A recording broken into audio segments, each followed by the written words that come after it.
2024 সালে শেষবারের মতো র্যাঙ্কিংয়ের হালনাগাদ প্রকাশ করেছে ফিফা। 28 নভেম্বর প্রকাশিত সেই তালিকায় দেখা গেছে শীর্ষস্থান ধরে রেখেছে আর্জেন্টিনা। অন্যদিকে কোনো উন্নতি হয়নি সাবেক চ্যাম্পিয়ন ব্রাজিলের।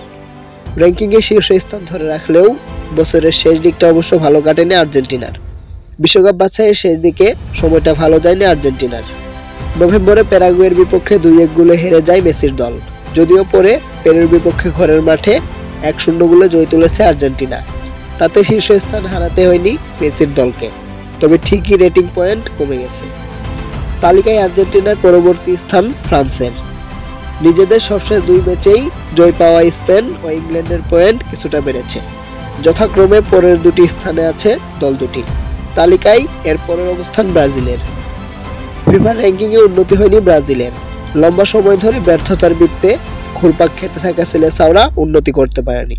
ভেনেজুয়েলা ও উরুগুয়ের বিপক্ষে ড্র করে আগের অবস্থানে থাকতে হয়েছে তাদের। নিজেদের অবস্থান বদলাতে পারেনি তারা। তবে এক ধাপ করে এগিয়ে 6 পর্তুগাল ও 7 নেদারল্যান্ডস। 2 ধাপ নেমে 8 নম্বরে বেলজিয়াম। নেশনস লিগে সবশেষ 2 ম্যাচেই হেরেছে তারা। তাদের মতো নবম স্থানে ইতালি এবং এক ধাপ এগিয়ে 10 নম্বরে জার্মানি।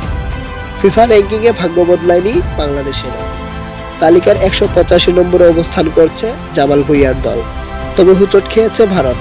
র্যাঙ্কিংয়ে 2 ধাপ অবনতি হয়েছে দলটির। 2 ধাপ পিছিয়ে দলটির বর্তমান অবস্থান 127 নম্বরে।